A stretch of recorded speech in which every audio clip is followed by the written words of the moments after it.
Hey everyone, welcome to Oobleck Tribe. Today we are going to make carnitas inside the Instant Pot. So what I did was I have a in-bone pork shoulder here. I just cut it into smaller pieces and put it into a bowl.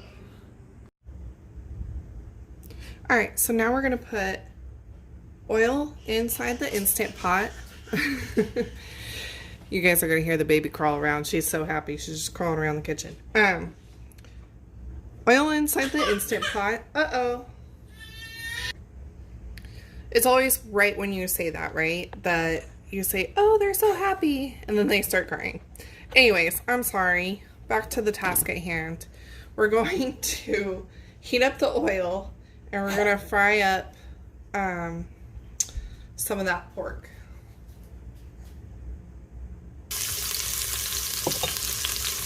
That's one thing I like about the Instant Pot is it's kind of like an all-in-one thing. So you turn that saute function on, you can brown your meat. All in one pot. Ouch. And it's less cleanup. So if you're a busy mom or just a busy person, it just makes it easy and convenient. And by the way, I'm no way, shape, or form sponsored by Instant Pot. I just really enjoy mine. I just want to get them brown a little on each side. I know I left a lot of fat on here, but we're going to shred this later anyway, so it really won't be that bad. So we're going to put it on the side.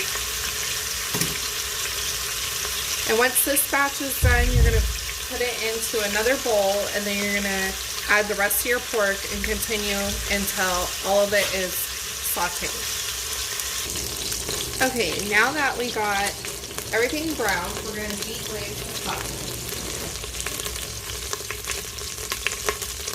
And I am going to do this with tequila. You can use beer, you could use chicken broth. It's just about 2 ounces. And if I need more, I'm going to put more in there. But you want to make sure that you deglaze it. I'm going to actually turn the saute function. Well, not yet. Yes, now I'm going to turn it off. Because it takes it a while to cool down anyways. Alright. But you want to make sure that you completely deglaze the pot so you do not get a burn notice when you are using your Instant Pot. If you lose, oh my goodness. If you use the Instant Pot with a scorched bottom or anything in that nature and you go to pressure cook, it's going to give you a burn notice. We don't want a burn notice. So there it is, all deglazed. Now then, I'm going to put all my meat back inside. Alright, now we got all the meat back inside. It smells so good. I can't wait to eat it. I still got to make the cabbage salsa to go with it. And it's going to be amazing. Alright, so now we want to add in the spices. We're going to put in half a teaspoon of black pepper. I'm using fresh ground pepper. You use whatever you want. And I might be putting a little more in there, but about half a teaspoon. Half a teaspoon of cumin.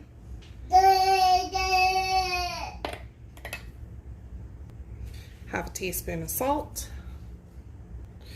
We're going to put in half a teaspoon of oregano.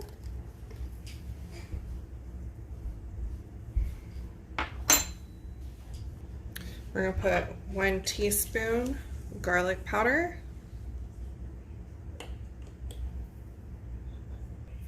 1 teaspoon of red pepper flakes. If you don't want it spicy, don't put in the red pepper flakes and don't put in the jalapenos that I put in later. A tablespoon of seasoned salt.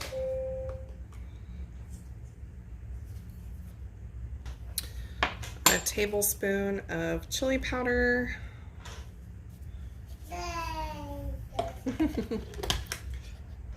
About 1/4 teaspoon of cinnamon. I know that sounds really weird, but if you don't want to put it in, don't put it in. This is your not carne asada, carnitas. These are your carnitas. Make them the way you want. If you don't like the seasoning, put whatever seasoning you like in here. This is just how I do it. This is how my family likes it. We put the stuff in all the way at the bottom. Okay. We put in 1/3 cup of lemon juice. Very good. See what happens when you clean your room? You find stuff. Okay, and then you're gonna add 1 cup of orange juice.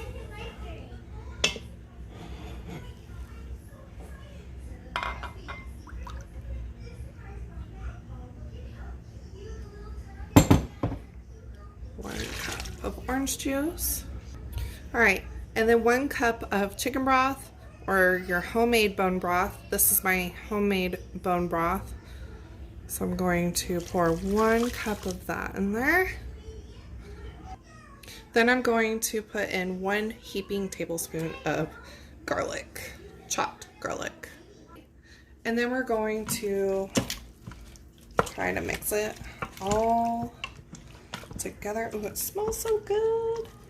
And then I'm going to put in 2 chopped jalapenos. If you, like I said, if you don't want it spicy, don't put in the jalapenos. If you don't like jalapenos, just skip this part. All right, so here's my chopped jalapenos. They're going in there. Ouch. It was a big one, so I just used 1 big jalapeno. Okay, I'm also going to add in 2 green onions. I forgot to grab an onion when I was at the store earlier, but I did grab green onions, so that's why they're going in there instead. If you want regular white or yellow onion, I would put, personally, if it was me, I'd put half of an onion in here. You can put less, you can put more, or you can do what I'm doing. All right. Now we get our lid and make sure we put our seal on. I'm using my original seal that it came with because I'm cooking meat.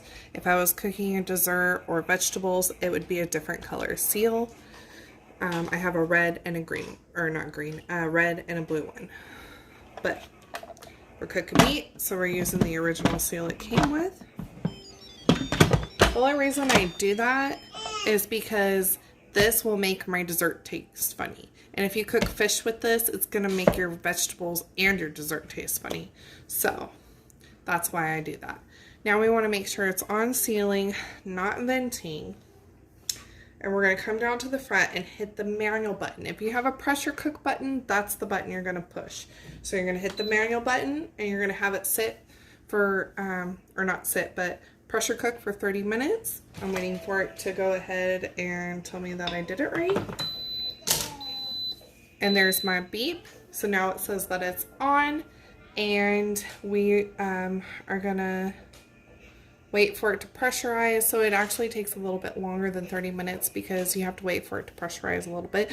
But still, when I make carne asada, oh my gosh, I keep saying carne asada. When I make carnitas, normally, the way that I was taught to do it was put it in the oven and have it cook in there for 4 hours on low heat or all day. I did not have that time today, so I'm going my Instant Pot way.